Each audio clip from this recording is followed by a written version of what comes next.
Walton smart fridge presents TVS ইনসাইটে আপনাদের স্বাগত জানাচ্ছি আমি শেখ আব্দুল্লাহ।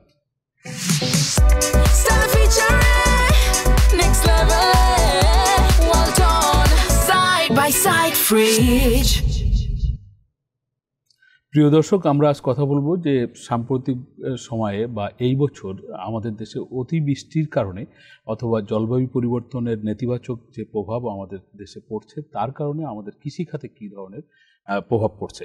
আপনারা দেখেছেন যে ইতিমধ্যে অক্টোবর মাসেও বেশ বৃষ্টি হয়েছে এবং এই নভেম্বরের শুরুতেও বৃষ্টি হলো। দেশের কোনো কোনো জায়গায় হালকা, মাঝারি বা ভারী বৃষ্টিপাত হয়েছে এবং তাতে আমাদের এই সময়ে যেসব ফসল মাঠে রয়েছে, বিশেষত আপনার আমন ধান, শীতের সবজি, আলু বা কাঁচামরিচ, এই ধরনের সবজিগুলোর বিভিন্ন জায়গায় আমাদের উত্তরাঞ্চলের জেলাগুলো বেশ ক্ষতির মুখে পড়েছে। এই নভেম্বরেই সামনে আরও নিম্নচাপ দেখা দিতে পারে সেরকম আশঙ্কা রয়েছে আবহাওয়া অধিদপ্তরের, এবং তার পরিপ্রেক্ষিতে আমাদের কৃষকদের মধ্যেও এক ধরনের দুশ্চিন্তা দেখা দিয়েছে। এই যে অতিবৃষ্টি, সেটি আমাদের কৃষিখাতে কী ধরনের নেতিবাচক প্রভাব ফেলছে বা সামনে কী ধরনের ঘটনা ঘটতে পারে, এইসব নিয়ে টিভিএসে বিশেষ একটি প্রতিবেদন প্রকাশিত হয়েছে।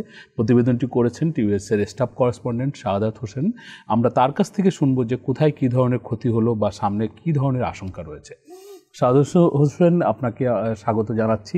আপনার যে স্টোরি আপনি বলছেন যে এই অতিবৃষ্টির কারণে বা সাম্প্রতিক একেবারেই সম্প্রতি নভেম্বরের শুরুতে যে বৃষ্টি হলো, আমাদের একটা ঘূর্ণিঝড় পার্শ্ববর্তী এলাকা দিয়ে গেছে, তার যে প্রভাবে মন্থা আমাদের এখানে বৃষ্টি হচ্ছে, তাতে কৃষকরা বেশ ক্ষতির মুখে পড়েছেন। আসলে কৃষকদের কি কি ধরনের ক্ষতি হলো বা কোন কোন ফসলগুলো এখন ক্ষতির মুখে পড়েছে? জি, ধন্যবাদ আপনাকে। আপনি নিশ্চয়ই জানেন যে অক্টোবরের 15 তারিখ থেকে আমাদের রবি মৌসুমটা শুরু হয়। তো ফসলের ক্ষেত্রে আমাদের অধিকাংশ উৎপাদন কিন্তু রবি মৌসুমের, ধান থেকে শুরু করে শাকসবজি, আলু, পেঁয়াজ, সবকিছুই, ভুট্টা। তো আমরা রিসেন্ট গত 4-5 দিন আগে, বিশেষ করে অক্টোবরের 30 তারিখ থেকে নভেম্বরের 2 তারিখ উত্তরাঞ্চলের 16টা জেলায়, রাজশাহী এবং রংপুরের জেলাগুলোতে ভারী বৃষ্টিপাত হয়েছে এবং আমরা দেখেছি যে কৃষকদের জমিতে হাঁটু পানি হয়েছে। কিছু জায়গায় কৃষকরা আলুর বীজ বপন করেছিলেন, সেগুলো তুলে ফেলছেন।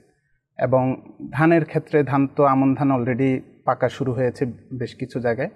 তো এক্ষেত্রে যখন পেকে গেছে বা ঝড়ে যখন এগুলো শুয়ে পড়ছে, তখন কিন্তু এটার প্রোডাকশন খুব বেশি ভালো হবে না বা ধানে চিটা হওয়ার একটা শঙ্কা আছে। তো নিঃসন্দেহে, এবং শাকসবজিও ক্ষতিগ্রস্ত হয়েছে, ভুট্টা ক্ষতিগ্রস্ত হয়েছে। তো কৃষকরা তো এখন এমনিতেই কৃষি উপকরণ যেগুলো আছে, বীজ, সার, এগুলোর খরচ অনেক বেশি। এবং কৃষক যখন একটা ফসল করে, তখন সেই ফসলের তার ইনভেস্টমেন্টও কিন্তু ভালো একটা অ্যামাউন্ট থাকে এবং সে তার পুরোটা ওইখানে ব্যয় করে ফেলে। এরপরে এই ধাক্কাটা আসলে সে কাটিয়ে উঠতে পারে না। তো নিঃসন্দেহে এই বৃষ্টিটা, বিশেষ করে নভেম্বরের যে বৃষ্টি, এগুলো আলু এবং পেঁয়াজ খুবই সেন্সিটিভ বৃষ্টির ক্ষেত্রে। এইসব জমিতে, ইভেন শাকসবজির জমিতেও যদি পানি জমা থাকে এবং যদি টানা বৃষ্টি হয়, ভারী বৃষ্টি হয়, এগুলোতে কিন্তু এই বীজগুলো নষ্ট হয়ে যায় বা অনেক ক্ষেত্রে যে পোকামাকড় ধরে, যেগুলো টিকে যায় সেগুলো প্রোডাকশন খুব কম হবে। তো কৃষক সার্বিকভাবে যে এই অসময়ের এই বৃষ্টিটা খুব ক্ষতিগ্রস্ত হচ্ছে।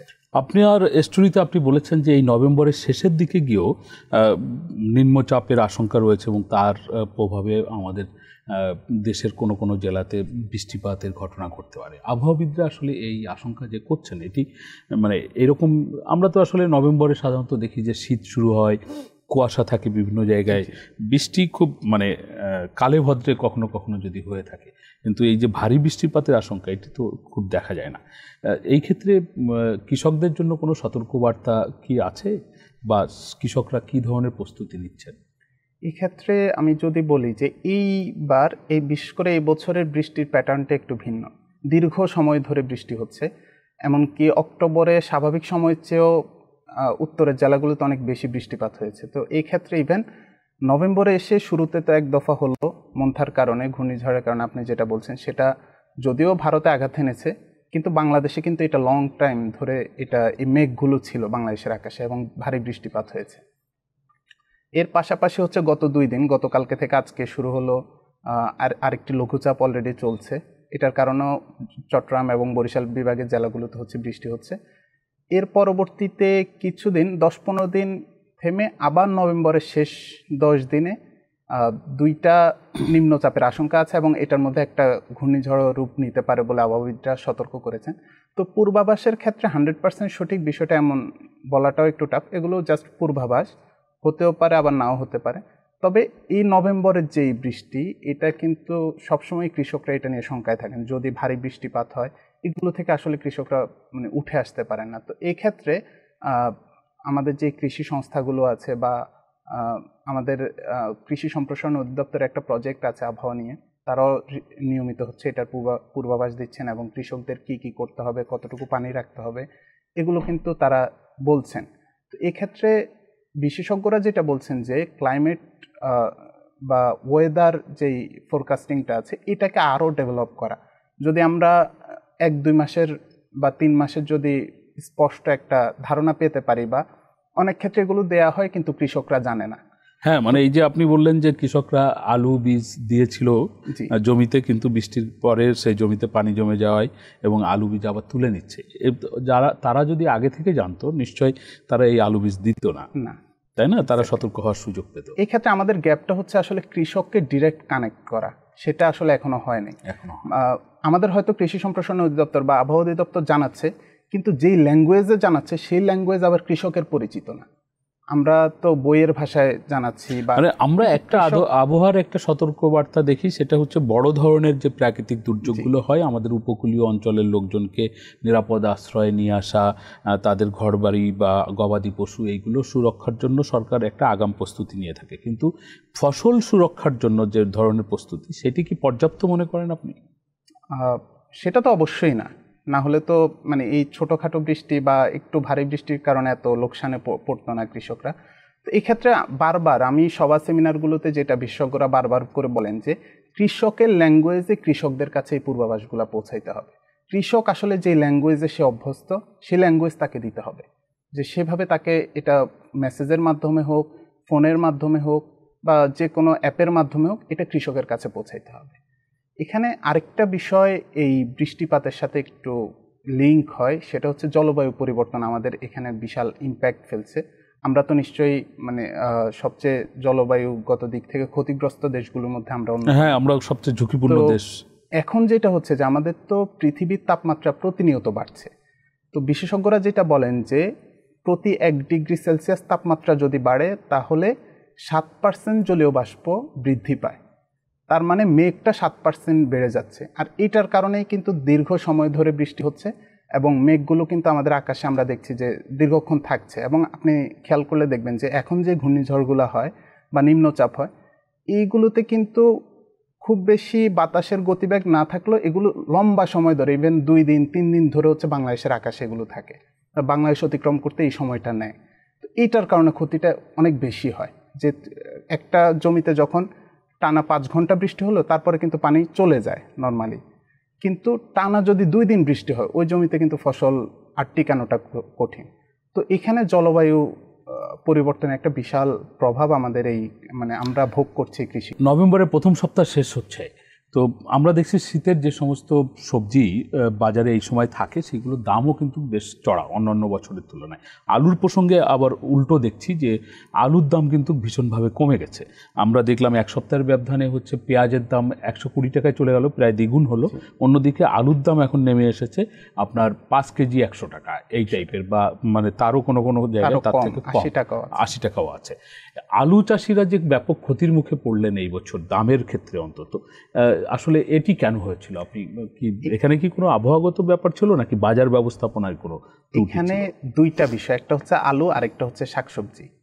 তো আমি যদি বলি আলুর ক্ষেত্রে এই মৌসুমে মানে লাস্ট বছরটাতে আলু প্রোডাকশনটা অনেক বেশি হয়েছে। বিশেষ করে গত বছর যখন আলুর দামটা অনেক বেশি ছিল কৃষকরা আগ্রহী হয়েছে, ইভেন সাধারণত যেই জমিতে কৃষকরা চাষাবাদ করে তার চেয়ে এবার 15% আবাদ বেশি হয়েছে এবং প্রোডাকশনও খুব ভালো হয়েছে।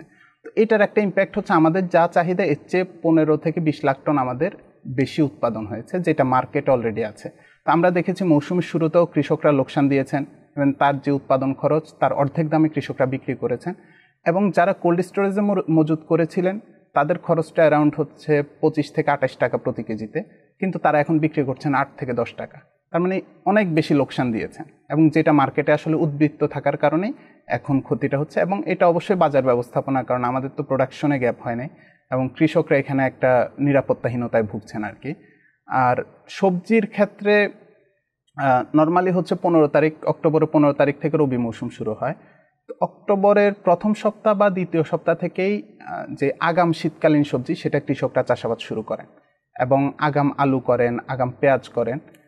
তো এবার কিন্তু অক্টোবরের যে বৃষ্টি, এই বৃষ্টির কারণে কৃষকরা আসলে আগামটা করেননি সেভাবে। তো এটার কারণেই মূলত সবজির যে গ্যাপটা মার্কেটে আমরা দেখতে পাচ্ছি। এবং আমি বেশ কয়েক জায়গায় কথা বলছি যে এবার রবি মৌসুমটাই পিছিয়ে যাচ্ছে এই শুধু বৃষ্টির কারণে। ইভেন এই মৌসুমে কিন্তু কৃষকরা 2টা ফসলও করে, একটা ফসল শেষ হলে আগাম আলু করে সে আরেকটা ফসল করতো। এবার কিন্তু সেটা তারা করতে পারবে না হয়তো। পেঁয়াজের বেলাও পেঁয়াজের ক্ষেত্রে একই অবস্থা, এবং আলু পেঁয়াজ খুবই সেনসিটিভ বৃষ্টির ক্ষেত্রে, এগুলো বৃষ্টির পেলে হচ্ছে পোকামাকড়। এবার কি আপনার কথায় বুঝবো আমরা যে রবি মৌসুমে বাজারে যে রবি মৌসুমের শাক সবজি সহ অন্যান্য ফসল যে বাজারে সরবরাহ থাকে সেখানে কোনো ধরনের ঘাটতি হবে এরকম কোনো আশঙ্কা করছেন? এক্সাক্ট মূল যে রবি মৌসুম সেটা এখনো বলা যাচ্ছে না, কিন্তু আগাম শীতকালীন সবজি বা এগুলোর ক্ষেত্রে তো আমরা অলরেডি দেখছি। আলুর ক্ষেত্রে হয়তো সেভাবে ইম্প্যাক্ট ফেলবে না, কারণ আমাদের অলরেডি উদ্বৃত্ত আলু আছে, তো ওইটা হয়তো মার্কেটটা ঠিক রাখবে। কিন্তু আমরা সবজির ক্ষেত্রে অলরেডি আমরা দেখছি এই সময় কিন্তু আগাম শীতকালীন সবজি থাকার কথা ভরপুর, কিন্তু এখন কিন্তু প্রচুর দাম। তো এটা অবশ্যই একটা গ্যাপ আছে, গ্যাপের কারণেই হচ্ছে। সাদাত বিপ্লব, আপনাকে ধন্যবাদ। আমরা এতক্ষণ ধরে সাদাত বিপ্লবের কাছ থেকে শুনছিলাম যে জলবায়ু পরিবর্তনের প্রভাবে বাংলাদেশে যে অতিবৃষ্টি হচ্ছে তাতে আমাদের কৃষিখাত কী ধরনের ক্ষতির মুখে পড়ছে বা আমাদের কৃষকরা কোন ধরনের ক্ষতির মুখে পড়ছে। সাদাত বিপ্লব একটা কথা বেশ পরিষ্কার করে বলছে যে সরকার কিছু উদ্যোগ নেয় যে আবহাওয়ার পূর্বাভাস কৃষকদের কাছে পৌঁছানোর, কিন্তু সেটি কৃষকদের ভাষায় যাচ্ছে না, কৃষকরা সেটি বুঝতে পারছেন না, অথবা তারা সেই পূর্বাভাস জেনে বুঝে যে ধরনের পরিকল্পনা করা দরকার সেটি তারা করতে পারছে না। আমরা চাই আসলে কৃষকদের কাছে এই পূর্বাভাসগুলো যথোপযুক্তভাবে যাতে সরকার পৌঁছে দেয় সেই ধরনের উদ্যোগ নেবে। এই জলবায়ু পরিবর্তন শুধু আসলে বাংলাদেশের কারণে হচ্ছে ব্যাপারটা ঠিক তা নয়, এটি একটি বৈশ্বিক সমস্যা এবং বৈশ্বিক নানান ধরনের পরিবেশের ক্ষতির হয় এই ধরনের উদ্যোগের পরিপ্রেক্ষিতেই এই প্রভাবগুলো পড়ছে। বাংলাদেশ সেখানে একটি ঝুঁকিপূর্ণ দেশ, আমাদের দেশের থেকে কথাবার্তা বলা হচ্ছে বৈশ্বিক প্ল্যাটফর্মে, কিন্তু আসলে আমরা তার থেকে খুব বেশি ক্ষতিপূরণ পাচ্ছি তেমনও নয়। সরকারের পক্ষ থেকে প্রয়োজনীয় উদ্যোগগুলো নেওয়া হবে সেটি আমাদের প্রত্যাশা। আমাদের আলোচনা আপনাদের ভালো লাগলে আপনারা শেয়ার করবেন, লাইক করবেন, টিভিএস এর সঙ্গে থাকবেন। সকলকে ধন্যবাদ।